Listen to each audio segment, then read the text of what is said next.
Fellow humans, today's topic is pressing, controversial, and vital. Eat the Rich. While the title might sound provocative, it speaks to a critical discourse on the impact of the super wealthy on our world. Let's delve into how the concentration of immense wealth in the hands of a few has profound implications on globalization, late-stage capitalism, climate change, and democracy. In the modern era, the wealth gap has become a chasm. The richest 1% of the population controls more than half of the world's wealth. This stark inequality isn't just a statistic, it's a reality that shapes our daily lives. Globalization, initially seen as a path to prosperity for all, has instead widened the disparity. Corporations, driven by profit, outsource labor to countries with the cheapest costs, exploiting workers and stripping them of their rights. This race to the bottom maximizes profits for the wealthy while suppressing wages and working conditions for the majority. Late-stage capitalism exacerbates this divide. In this phase, we see wealth accumulation reaching absurd levels. Billionaires like Jeff Bezos and Elon Musk amass fortunes larger than the GDPs of some countries. Their wealth isn't just sitting idle, it's influencing policies, shaping economies, and consolidating power. The super wealthy invest in lobbying and political campaigns, ensuring that their interests are prioritized over the public good. This creates a vicious cycle where the rich get richer and the poor are left with crumbs.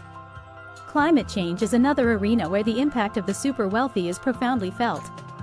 The carbon footprint of the richest 1% is more than double that of the poorest half of the global population. Private jets, yachts, and extravagant lifestyles contribute significantly to greenhouse gas emissions. Furthermore, many of the industries that have made these individuals wealthy, fossil fuels, mining, and deforestation, are primary culprits in environmental degradation. While the wealthy can afford to shield themselves from the worst impacts of climate change, it is the poor and vulnerable who bear the brunt of natural disasters, food shortages, and rising sea levels. Democracy, the bedrock of our society, is under threat from this concentration of wealth. When a small elite holds disproportionate financial power, they undermine democratic processes. We see this in the form of massive campaign contributions that sway elections, and through media ownership that shapes public opinion. Policies that favor the wealthy, such as tax cuts for the rich and deregulation, become the norm. The voice of the common citizen is drowned out by the roar of corporate interests and billionaire agendas. What can we do in the face of such overwhelming power? First, we must advocate for policies that promote economic equality. Progressive taxation, where the wealthy pay their fair share, can fund public services and reduce inequality.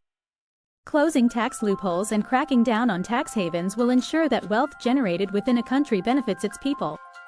Second, we need to strengthen labor rights and ensure fair wages globally. Supporting unions and fair trade practices can lift workers out of poverty and reduce exploitation.